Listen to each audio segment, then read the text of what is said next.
Hello, today is July 12th, 1998. I'm the curator here at the museum. Mark Kozio is my name. And today's guest is Joe Michaels. He's going to be talking to us about many different subjects. Joe is 90 years old. He was born on April 30th, 1909, and has lived in the Syracuse area for most of his life. And so we're just going to have a free-for-all. And whatever subjects come up will come up. So welcome, Joe. Well, I'm glad to be here, Mark. Thank you. It's a pleasure. Thank you very much. It's a beautiful sunny day outdoors. Couldn't spend it any better than in this nice air-conditioned room. There you go. The temperature outdoors is going to be in the 80s. And you can look out the windows and watch the birds fly by while I'm being interviewed here. That's right. So, Joe, in our previous conversations, we were talking about many different things, and you were telling me that you remember when the old Erie Canal was flowing through downtown Syracuse. What kind of stories could you tell us about the canal? Did you play near the canal as a boy? Yes, I played in the canal when I was a boy, off of Almond Street. I used to go up there with a bunch of kids. We used to swim in the canal, but I think if my memory is correct, it was only once, and then we went back home. But most of the time that I remember the canal mostly as a young fellow was going with my mother downtown to do shopping at the Empire House. There was a meat market, Horns Meat Market, in the 100 block of North Salina Street. And we'd go there and get our weekly supply of provisions of meat or whatever. And the canal was then in operation. But the biggest thrill for me was so much traffic about 1918. The lift bridge was up, and you would have to climb up to the top, walk across, and back down on the other side. Time to get down, the lift bridge was going down. So we get another ride. No, it was really great. And then to watch the boats on the south side of the canal across from the Soldiers and Sailors Monument, and watch the Syracuse and Oswego trolleys.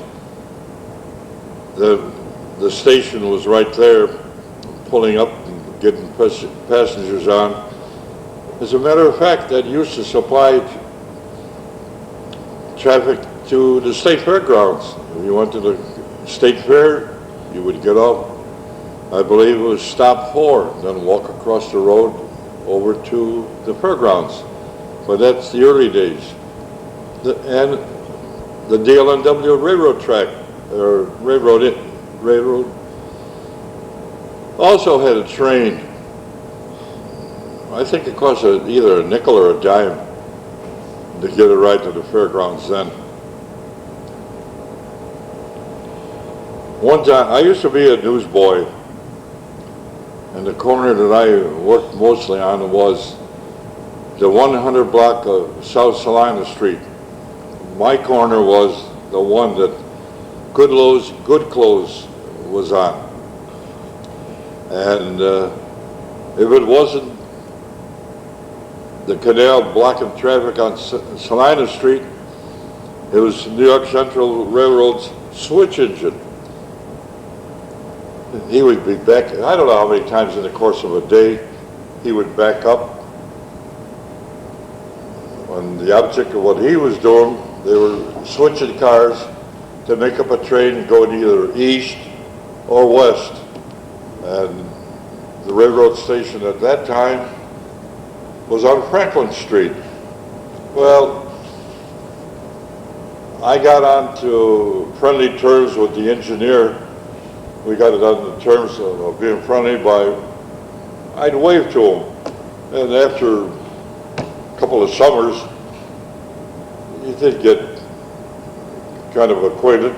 I was invited up on the engine. I'd like a ride to the station and back off to Salina Street. I said, oh, big deal.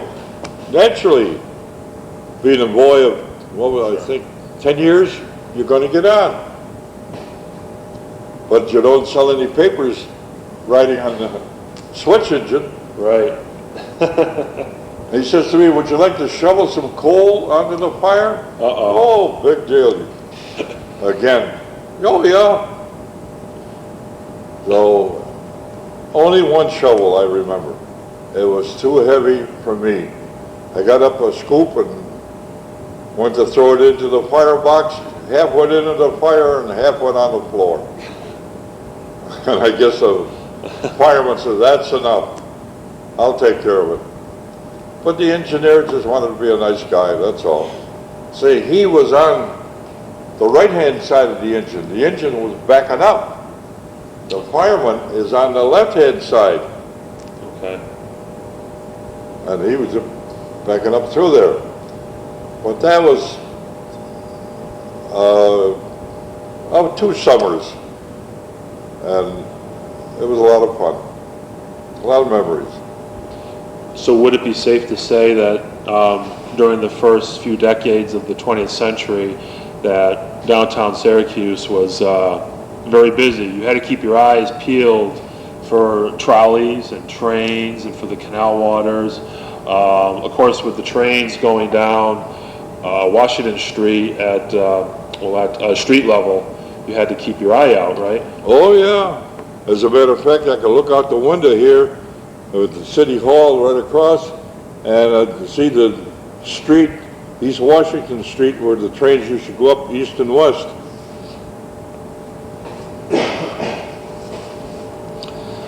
The Empire State Express, I think they had probably about 4 sections of that train. I don't think they even have an Empire State Express anymore. Right. I don't think they do. I don't think so. And they would come up through, the engine would come up through, and it was really a lot of fun.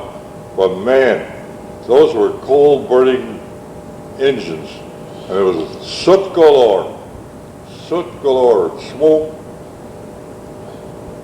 What used to annoy a lot of the people in the city was the big freight trains that would come up through the center and hold up and tie up Salina Street.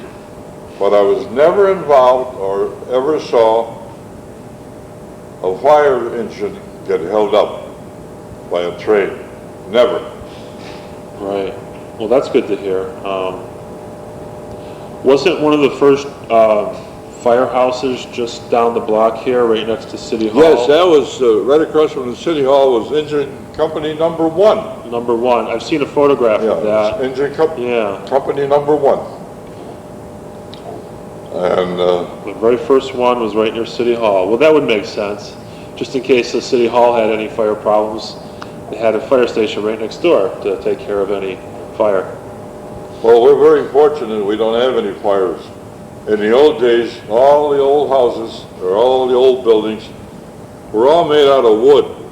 Even the timbers that made up the framework was made of wood. Whereas now, Right. it's all made of steel structure. So you don't have to worry about a fire starting like, let's see, almost next door to the City Hall was the basketball fire in 1923. And there was 3 lives lost in that. And I think it was February of 1923, because I could see it, the fire from where I lived. But it was too damn cold to go over there. Okay, say whatever you like. It was too cold to go to the fire. It was, well, right, in February it can be terribly And, bitter outside. I Yes. just took a peek at it, and that was enough for me. That was enough for me. When you were a boy, Joe, did the canal offer any, well, did it inspire you to want to work on the canal system as you grew up and were done with school, or did you have your mind set on other pathways and other? Well, the canal didn't intrigue me in any way to be a canaler or anything, if that's what you were referring to. Yes, I was. Yeah. No, not as a canaler. Did any of your friends go and work for the canal system? No, No. not that I know of. Do you remember when the state government sold the canal land to the city, and the city began to fill in the canal bed after it was drained of water? Yes, I remember it. That was a sad thing to see because I really enjoyed coming downtown and going over by the Soldier Sailors Monument and to see the canal boats around there and over across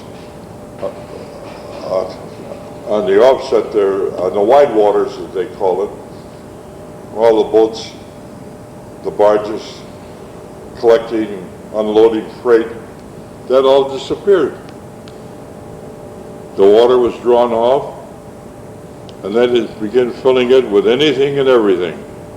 Right, that's what I've learned in the past 2 years. Apparently the city filled in the canal with everything they could, but mostly boulders, rocks, soda, Anything. like ash, stuff that would not rot away, of course, like garbage or wood. And it took almost 10 years, I guess, for them to fill in a good 4 to 5 miles worth of land going from downtown east and west, which is very interesting. Now, when you stop and look and remember, along the canal on the north side, there was a lot of mucklands up through there, and the farmers used to grow their vegetables, and that I would say was from Teal Avenue down to almost Thompson Road. It was beautiful black dirt, and back 30 years ago we had truck farmers down in there because I had, working for Niagara Mohawk as a serviceman, I had an order to turn on some power, and I drove down in and there was a truck farmer in there. I turned the power on for him, and he was so gracious to me to come exactly when he made the appointment. He gave me a whole flat of carrots, lettuce, and some green onions. It was very, very tasty, believe me. I've never had anything like it since then.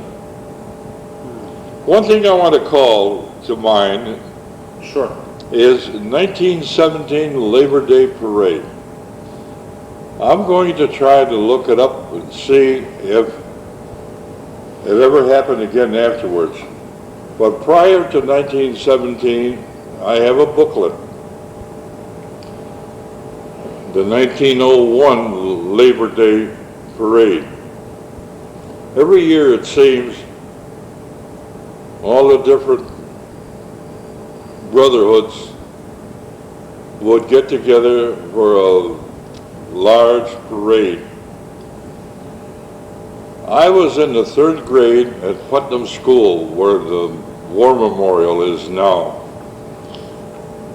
And we got costumes to join the parade. And that was just before I think that the World War I started. Yeah, World War I. Yeah, it was right before we entered the war, right. We had all kinds of supplies and everything, so the garment workers would make costumes for the public school students, and they would outfit them with each school would have a different costume. But I changed schools in 1917. I went to a Catholic school in 1918. Never was another parade. And I think the reason there wasn't another parade is we were involved in a war, and everything was rationed. Materials were hard to get, and there was no parade. not that I can recall, and I'm going to look. I've been trying to look at the newspaper copies where they have it on microfilm. Right. But you get awful dizzy flipping that thing around and looking at it. Yeah, I'm not too impressed with the microfilm readers at the public library. They are hard to read, the old film, so it takes some time, yes. Speaking of parades, did Syracuse ever have 4th of July parades? I know nowadays they don't bother to have a big 4th of July parade downtown, but what was it like in the past? In the past, we had, if anybody had a birthday, it seems that there was a parade. I don't care who it was. Memorial Day parade or Memorial Day, we would have a parade. Sure. Come 4th of July, we'd have a parade. We have Labor Day, we'd have a parade. If we had a dignitary coming through, we'd have a parade. Oh, parades galore. They put banners across Salina Street all up and down. If you look at some of the old-time pictures, you will see banners.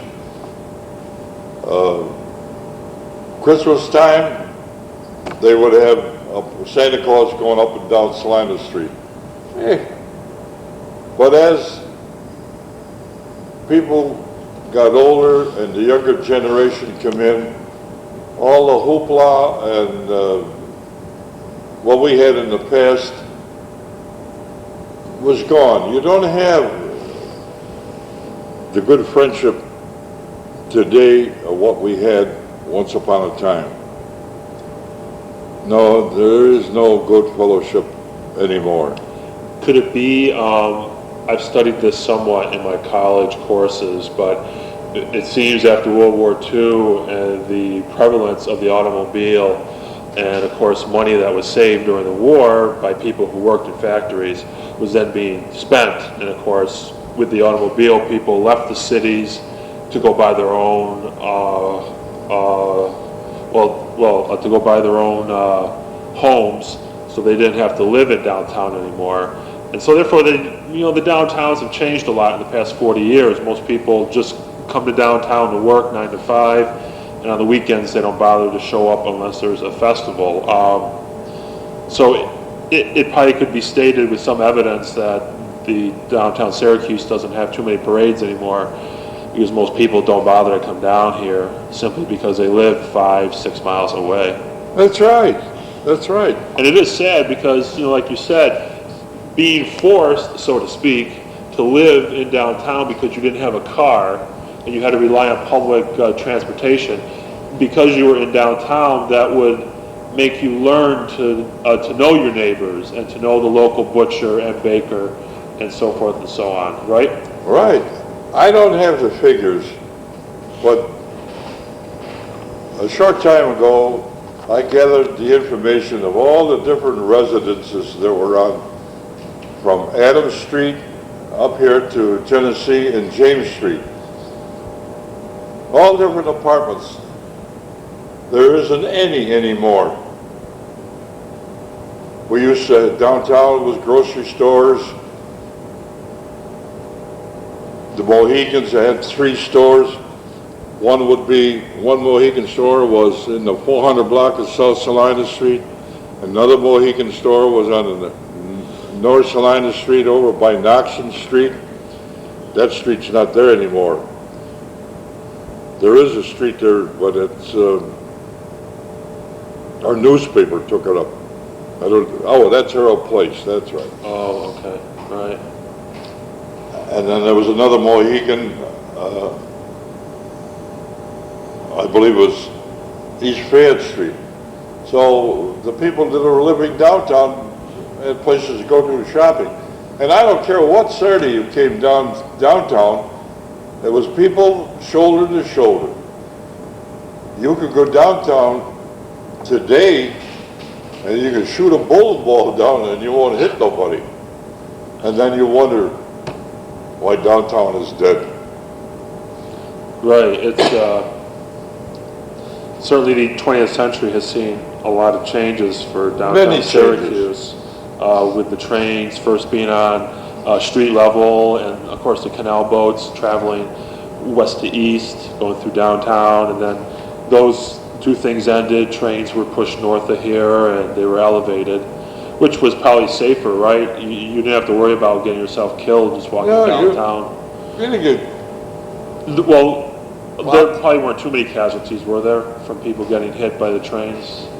You're talking about getting hit by a train. Let me tell you this one. Okay. It was 1915 or 1916. The DLNW Railroad ran by Taylor Street. Between Townsend Street and Montgomery Street, it was parallel with the sidewalk. Okay. I'm probably 8 years old, and I watched the big boys go along. It was a slow-moving freight. They would run along with the train and hop on the freight car and get a ride downtown. I said, gee, that's intriguing. So I'm going to do the same thing. So one day, slow-moving train is going by, and I run along and grab a hold of the rung, what the train operator, would climb up the boxcar. For the ladder. You got a ladder there? Right. Well, I grabbed one of those rungs, and the train was going too fast for me. But what did I hit? It was a telephone pole that I didn't see, so my body hit the telephone pole, and I will say this, fortunately, when I hit that telephone pole, it threw me against the freight car, and I bounced off of that freight car, and I landed on the ground. If I had bounced the other way between the two cars, I wouldn't even be sitting here talking to you. And I never did that again. Never. When I realized how stupid I was. Man, You're just a kid, though. it's just a kid, 8-year-old, big deal. You're going to imitate the big boys. Don't. You had your angels watching you that day. The angels have watched over me for a good many years. I would say so. I don't know how many times they have saved me, but I know there's been a lot of them. That's a close call for such a young man. Yeah, that's, wow. And the trains were probably going, what, 5 or 6 miles an hour through downtown? Yeah, they were going slow. They're going really, really slow. They were going really, but not the passenger train. No. No, the passenger train, he was flying through.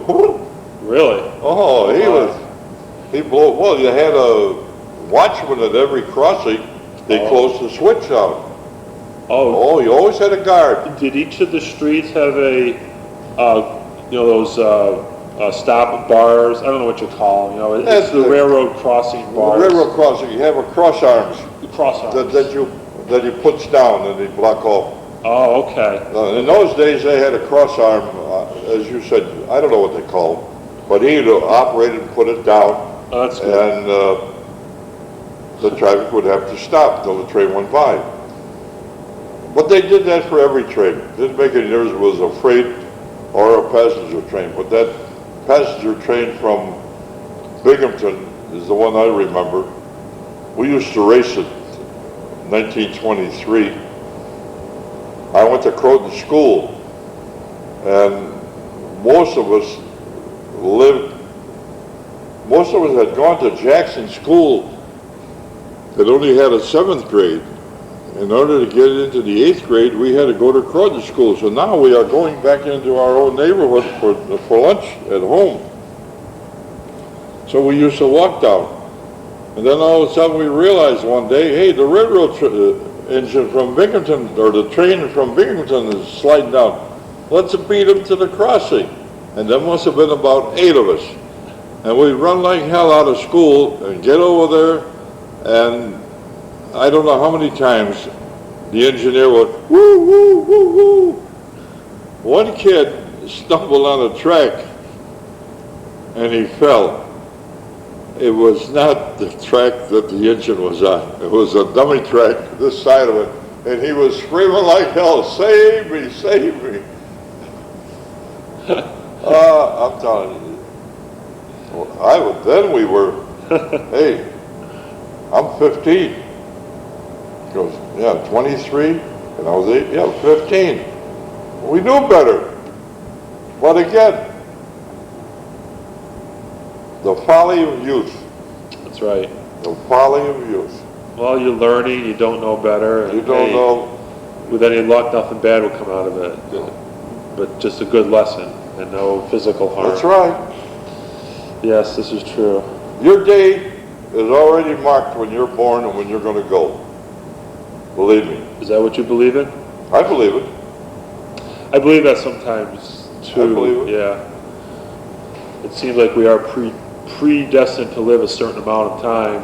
And what we do in the middle is up to us. If you want to change the subject, I can tell you, in 1940, we went on a cross-country trip to California.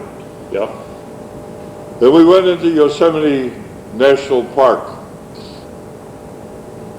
And we were on our way home.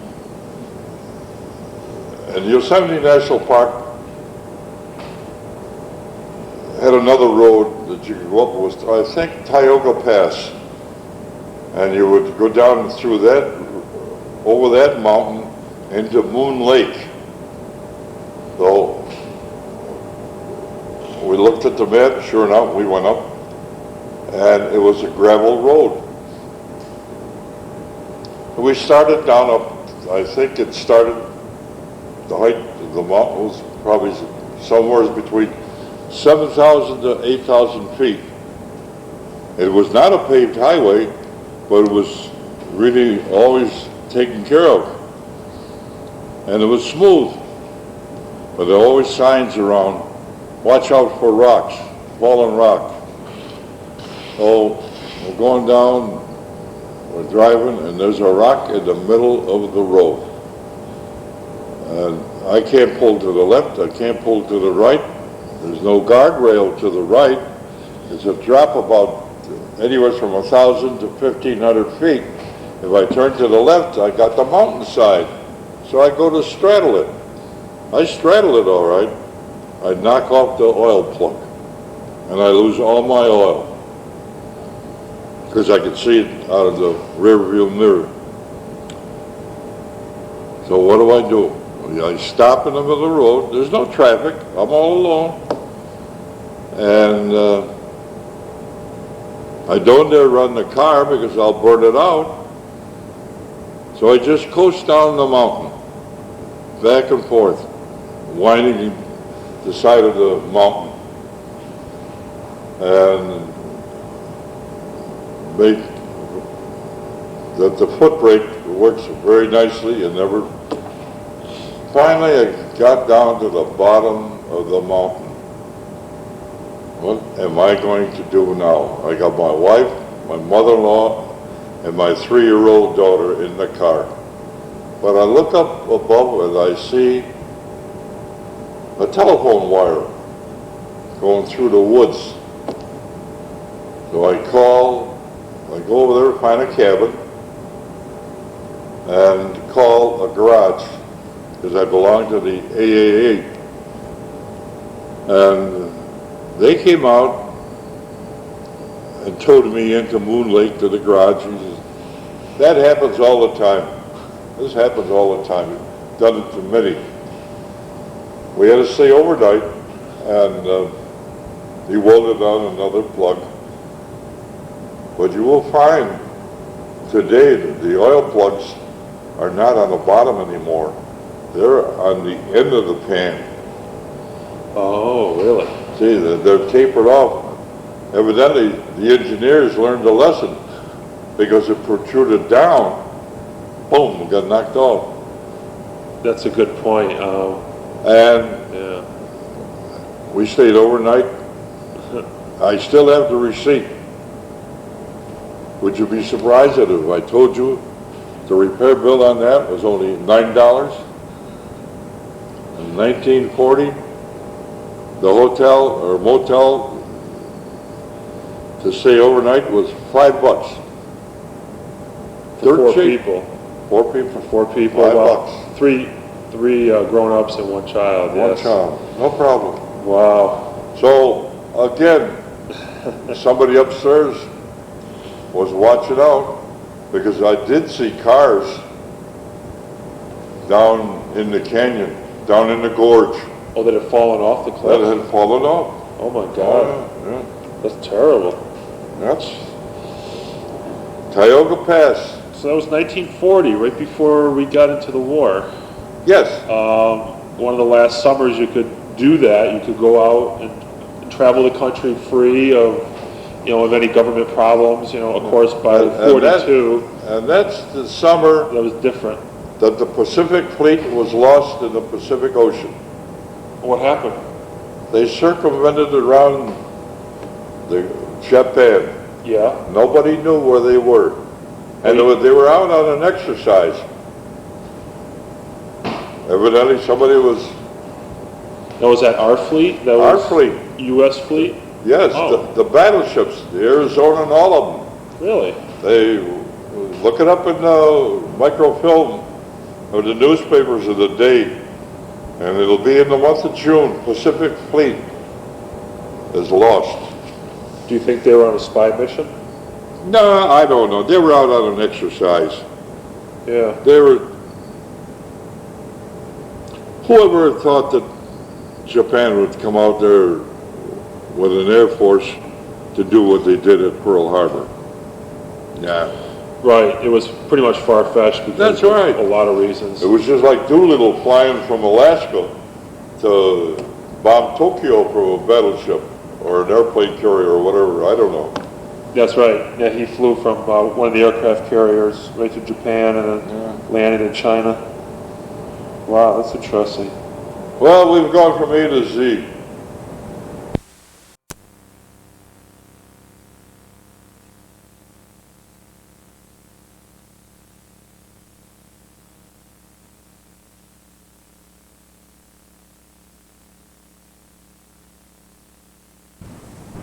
In 1927 when I graduated from high school. So Because I've got other stories written in with pictures. I write my stories with anecdotes. That's right, anecdotes? yeah, stories. Yeah, little faces. Yeah, little fun things. Yeah. But I include pictures because a picture is worth 1,000 words, and it goes into more detail. And I have all kinds of pictures in my collection back home and different books. So I have a lot of information that I can pick up and include it in there. So I'm working on one now. As I told you, I got up to 1918 in the picket fence. Right. Now I'm going to go back home. But the thing is this, you gotta, as your things come to mind, what you do, you put the year down. Like I say, 1923, graduated from grammar school. So you want to track your life's achievements and put them on paper? In 1923, Right. graduated grammar school. 1922. Now I'm in Croton School there. 8th grade. Now in 1922, I'm in Jackson School. And that only goes to the 7th grade. So I got to go to this school in order to complete my grammar school education. In the spring of the year, we have interscholastic track meet amongst the grammar schools. Oh, yeah. The coaches are, hey, the teachers, we got a playground across the street from the school that I go to, with a track in there, and the teacher takes us out, and exercises us, gives us a few pointers. They're not interested in breaking a world record or anything. That's just to be able to compete, one school against another. That's all. It was a competition amongst schools. It was a lot of fun. At the time, we'd be running around the block and coaching one another how to run. And as a matter of fact, none of us knew anything about running, because I remember I'm telling one kid, hold your arms up there and run like this. Well, you can't run that way. You have to swing your arms. Trial and error. Huh? Yeah, well, hey, who knew? Who knew? That's right. All right, 1921. 1921. Oh, sneaking in to football games. Aha. Oh, well, that wasn't there. That was afterwards, because here we were allowed to get in. All the school kids got into our sports stadium in one section for nothing. Every home game. We were the cheering section. The boys, the men students were on the north side, Yep. and the women students were on the south side, and we were on the Cross Avenue side. So we had our own cheerleader, and I remember that one year. That's fun. Yeah. If it was the same thing preceding to that, I don't know, because I was going to high school. I had a different type of a life. This was for grammar school, and you had to show your card in order to get in. Oh, okay. Well, that makes sense. Sure. You had to have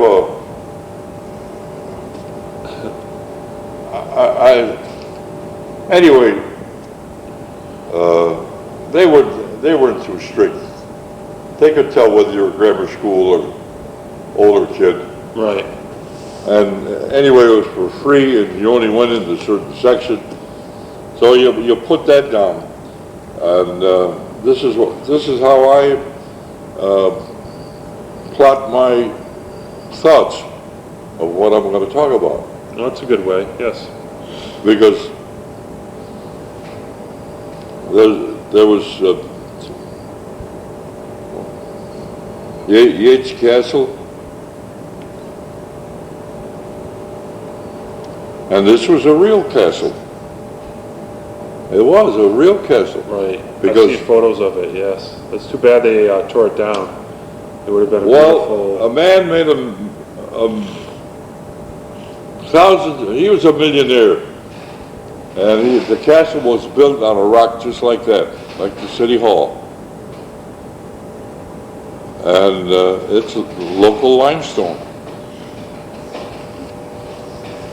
He had turrets, bridges, everything in there. And I don't know what happened. I've read it, and the family died off and stayed in with them. When the last one left, I guess he took off for England or Europe, and it was just standing there idle, not paying any taxes on it or whatever it was. And then the university took it over, and then they had what the hell was they teaching there? Literature or something like that. See, now before I write that, I'll look it up to make sure that I got my correct facts, and I'll put it down. And then another time, when I go to school, did you go to a Catholic school? No, I went to public schools. Well, I went to a Catholic school, and if you know or ever had any experiences about it, the nuns are always preaching religion to you. You go to a public school, you are taught the 3 R's. You go to a Catholic school, you are taught 4 R's. Okay, what's the 4th R? Religion. Religion. Oh, you got me there. Oh, that's right. You're taught the 4 R's. There you go. And so it wasn't that you were taught religiously. Now, you got a share of it, but they followed the subjects that were supposed to be done. And came to the point about Noah and the flood. Okay. Well, remember, in my time, the city was new and didn't have the boundaries that it has today. Okay. Yates Castle, where the university is, that was outside the city. Oh, okay. All right, the city kept spreading out. And that was in this, where Thornton Park is, that was the Davis estate. Who he was, I read that somewhere, but we had a lesson on Noah and the Ark one time in school to this young, and I think it was Tony Kalala. And who do you think Tony Kalala is? He's the father of Stan Kalala that blows the trumpet in the city band. Yes. Okay. Now, he was my lifelong friend. He passed away here a couple of years ago. He's going to be playing at Brighton Towers Thursday at 1 o'clock, and I'm going to confront him with a question. I think he is named after his grandfather. Oh, his grandfather. Okay. He's named after his grandfather. Well, that's good. And I'll tell you the story of his grandfather. But how authentic it is. It is authentic. Okay. Because they were going to dedicate the Columbus Monument. Mayor Marvin was in this place here. And of course, he had an office in the State Tower building afterwards when the Italian politicians, they wanted to put up a monument to Columbus on the north side. Sure, that makes sense. And no, so they were going to put the monument in Hanover Square. And Marvin says to him, "You don't want to put that statue over the shit house." That's right. Remember? Yeah, there were two public bathrooms. There were right two there. bathrooms. You don't want to put his statue over the shed house. He says, "How about putting it in the St. Mary's Circle in front of the courthouse and the cathedral?" Ah, that sounds nice. So they go over there. Now, Syracuse is named after a city in Sicily, Syracusa. Right. It's got a lake. It's salt, right? And it's salt. Yeah. And it's almost duplication of what we have here. So they invite a dignitary from over there to come over here to join in with the dedication on, I think it was October the 12th, 1933, of the Columbus Monument. Now, who is going to welcome this Italian dignitary? Jesus, we haven't got anybody here that, no prominent Italian outside of the funeral directors or something like that. But you don't want to put a funeral director inviting a dignitary from Italy over here. Somebody comes up with the bright idea of Stan Kalala's grandfather. Now, the Yates Hotel had a barbershop. Yep. He's in the chair number 1. He's the head barber. And if you had ever seen a man, I've seen him, I remember him, suave, oh, you ain't seen nothing. Gray fedora, turned down collar, with a tie, his vest, what the hell do you call him now? His overcoat? Well, not an overcoat, the dress coat. Sport coat, yeah. And you got striped pants, spats, and black shoes, and a cane. Hey, Somebody thinks, hey, how about so-and-so, the barber over the Yates Hotel? Who the hell wants to get him?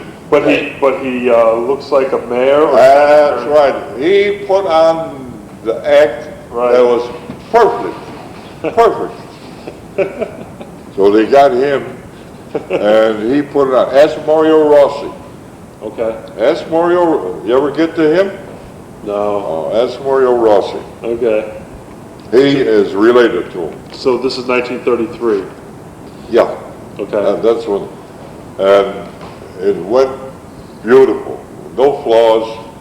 So what did the people in charge of the ceremony tell this mayor from Syracuse? Was that, what did they tell him about this man that you were just talking about, who was the barber? The barber. What did they tell him? What was his position? Yeah. Nothing.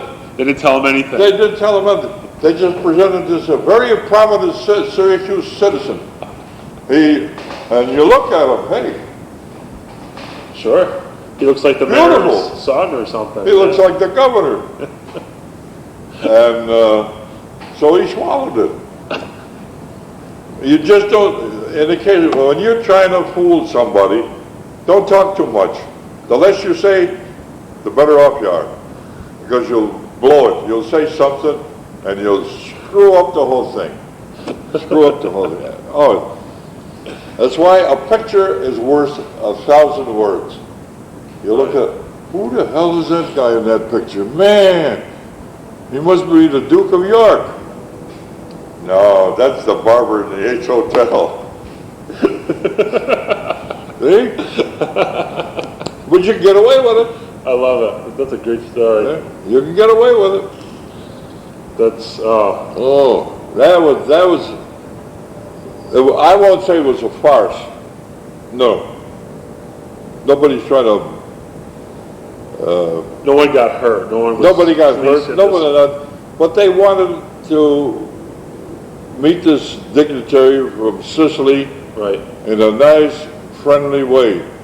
Sure. Not just haphazardly. They wanted to make him feel good. They brought him over here. They wined and dined him. Had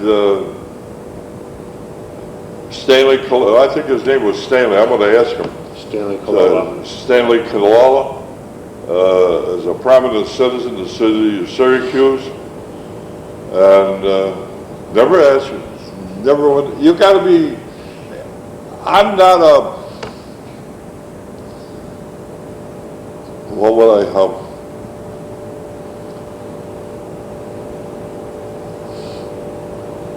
I have forgotten a lot of things, but to build up the character of an individual to present to somebody else, I forgot some of the words of what it is. You know that there have been a lot of phonies and they got away with it, and right. just because they looked the part, nobody questioned it. That's right. Nobody questioned it. That can happen at any time. Oh, it's happened thousands of times. Nobody was hurt. Right. Nobody was hurt. Well, that's good. Nobody was offended. You went home, oh, who'd you meet? Oh, so-and-so. Hey, he's a paisano. What did he do? You know, I forgot to ask. He's the garbage man. I forgot. He forgot. I forgot. No, do you remember when you were growing up seeing the salt industry still around Onondaga Lake? What was that again? When you were growing up, Joe, can you recall seeing the salt industry with the outdoor solar? Oh, yes. Yeah, I remember the salt industry because the salt sheds the salt covers were still out. Right. We used to take the open air trolley from Clinton Square to Long Branch. And we used to go up, cut through and across some of the spots where the salt sheds were. You can see the brine in the water, the leftover. The sheds have been taken and stripped down, but the white, the salty part was still there. And that was on the west side of Onondaga Lake.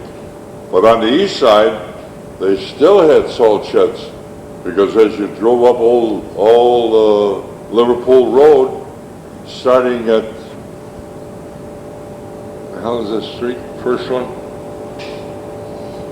Buckley Avenue? Buckley Road. And when you start at Buckley Road by the candle factory, Yeah. going up on the shore side of Liverpool Road of the lake, there were salt sheds going all the way down through. And there was one house at Greenpoint Ave that had a bell out on the front, and it was going to rain. He went out and rang that bell, and the people run out and pull the covers over the salt shed. And that would be in the early 20s. It was still working. Right. I'm trying to recall when they shut down operations. I think it was the 20s, the 1920s. They shut down the operations almost at the end of 20s. I don't. Right. They should. 1920s. That was a dying trade, because they found easier ways of producing salt. Yeah, they had pretty much pumped out all the salt brine that was real easy to get to. There was still brine, but everything was old. Everything was old. And in order to replace it, it cost a lot of money, and it wasn't worth replacing, because in another place, I think it was up in Wyoming, there were somewhere out west, they were getting it by the carload without doing anything, you might say. Right, in Texas also, Minnesota, Michigan. I don't know where. But you know, I'm going to ask you one question. Do you know how far the salt bed runs underground?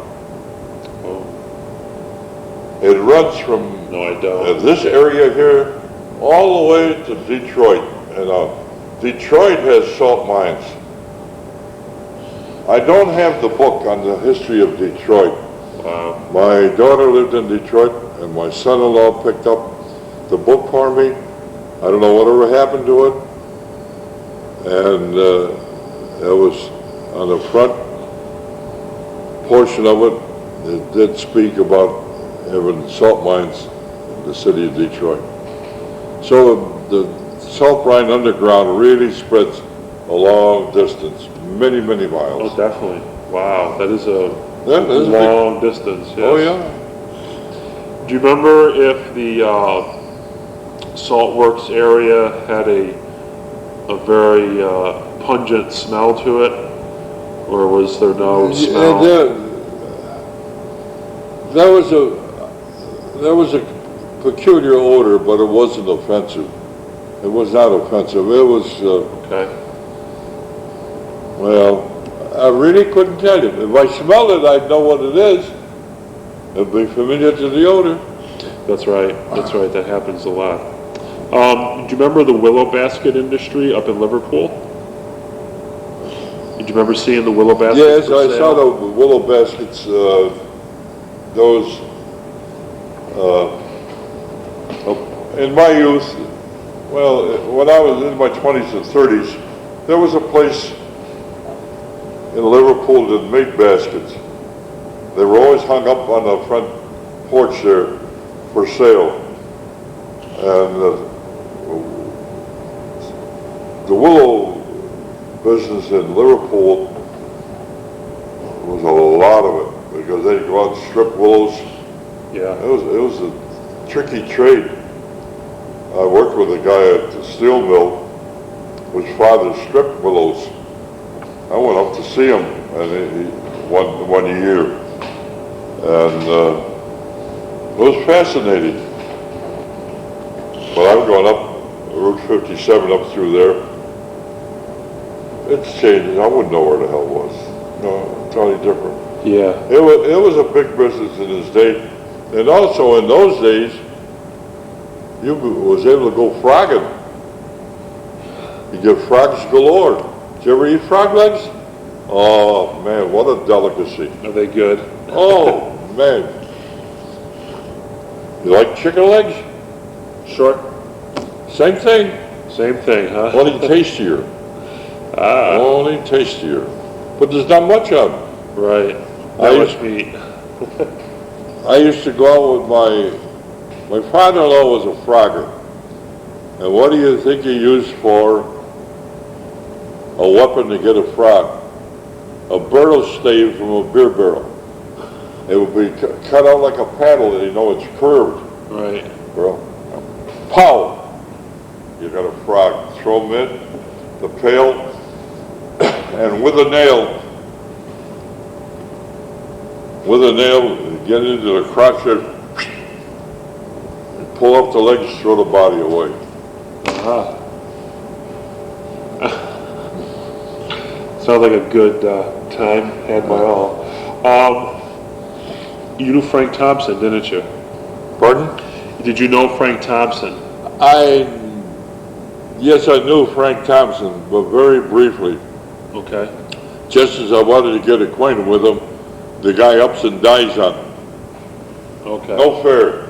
No fair. No yeah. fair. Hey, Frank, shouldn't have done that. Should have done that. Or a good joke. As we point towards his painting. Because he was starting out this business here on tours and trying to build up the Canal Museum. Yep. I mean, I think he's the instigator of the whole thing. Wasn't for him, I don't think you'd have one here. No, he was one of the founding members of the. Yes, he was one of the And founding then members of the museum. after him was Bob Kulakian. Right, Bob Kulakian. And now, I knew Bob personally very well, and Bob brought me in here, and I was in here for a couple of years working. Were you a volunteer, Joe? Yeah, Okay.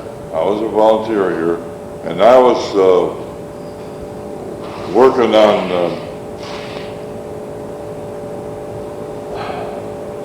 they had a whole mess of slides, and they were all around downtown. And because of the fact that I worked downtown through my youth and newspapers and everything, was familiar with the whole area, I got the job of sorting them out and put them in certain blocks in certain areas. And I was doing pretty good. But there was jealousies in here. Oh, it was pathetic. I have forgotten, and I just soon forget it anyway. Okay. It's nothing to cry over spilled milk. It's a thing. I don't want to hurt anybody. I don't think I'd hurt anybody anyway, but it's a very unpleasant memories of it. I would rather have pleasant memories of the Canal Museum than... Right. Can you remember how many years you volunteered here at the museum? Was it a couple of years? 2 or 3 years. 2 or 3 years. Because then Bob Kalakian left here and he went to Detroit, to the museum in Detroit. And he was there for several years. There was a inner faction here. It sounds like politics. Yeah, it was all, you probably have gone into it already. Oh yeah. You learn quickly about office politics when you work here or at any other business. That's right. That's right. It's part of your. But It's part of life. When they were building the DeWitt Canal Park up there, Yeah. I was here when they started that. I was there when they got the bridge from someplace that they put across, and then on the other side they had put up a building in there, and the fellow was working in here, and he was going to build a Washington Monument over there, I think. He was a craftsman. Oh, that man was clever. I wonder who that was. I don't know. I never kept records. Oh. See, that if I did have them, I don't know where they are. I could ask Bob Kalakian, he would tell me. Sure. They had plans to build a little village out there in That's right. DeWitt. I've seen the plans. Yeah. And the only building they built was the big barn that you see right now, but You see? they had at least 12 other buildings planned for that Right. area. Because you had the canal coming along in here Yeah, and come in. Then you had the wide waters, and it was going to come in through here. The canal was over in there. You had the bridge going across. You put a building up in here. They were going to do something with this part here. yeah, Then the town of DeWitt came up, filled in all the land up in here. You got a mound of garbage up there. oh, right, yes. Yeah. It was one thing to another, upsetting everything. Right, I think that landfill is filled with a lot of toxic waste or other bad things. Hey, I'm not gonna, So they can't do anything with the land, it's just gonna be you there. can't do nothing with the land. You gotta wait 30, 40 years. You know that Hiawatha Boulevard on the other side of Onondaga Creek, there were salt beds all through there. Oh, When I was in 1933, I was working for a store down here on Fayette Street during the summer. Was it during? No, before that. I don't know what year, but anyway, right, taking the garbage over on Hiawatha Boulevard. It's a landfill. Just dump it up. The city was there with their backhoes or whatever they, bulldozers, level it up. yeah, That's all filled in land, leveled off with garbage, debris of all kinds. wow, Yeah, that whole section from the creek all the way to where is it Bear Street? There's a street that comes up there. Bear Street, yeah, there's, Anyway, between those streets, that's all landfill. That's all landfill. okay, so that's all reclaimed land from the days of the salt industry? They landfilled this whole place with garbage.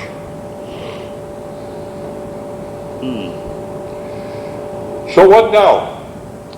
What now? Anything else you'd like to say as we wrap up? Any other stories you might want to pass our way? Still have a few minutes left to tape. Yeah, I got stories, but I can't think of them. That's okay. It's been a pleasure, though, talking about Syracuse and What do you do with these? Keep them? oh yeah, we keep them. You keep them? I don't keep them personally. No, we have a drawer here in the in the library of oral history interviews that we've done since the 1970s.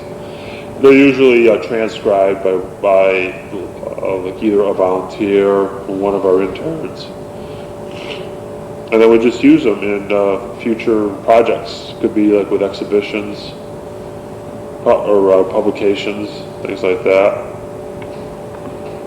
But it's good to get stories recorded, before they're lost. I work 2 shifts. So you worked 2 shifts at the steel mill during World War II. Right. And what was your job there, Joe, at the mill? We were making New England high carbon wire, and that was it. The company was in Worcester, Massachusetts, and that was valve steel for valves, and valves for airplanes or automobiles or whatever. I couldn't tell you because I don't remember, but I had that job for about 4 years, and on VJ Day I left Halcomb Steel Company and went to work for Niagara Mohawk. We had, when we first started out, we had lots of men working, but as the draft was pulling our employees out of the steel mill, we were short of employees. They brought Jamaicans up here. Well, they could have left those Jamaicans back down there because they brought them up here at the wrong time of the year. Yeah, go ahead. You still have a few All right. seconds. They brought them up here at the wrong time of the year. Remember, Jamaica is in the south side Right. of the world, in the equator. So what time of the year were they brought up? Winter. Winter? And those poor guys were freezing to death. And we had no heat in the steel mill. The only heat that they had in there was salamanders, where you got some wood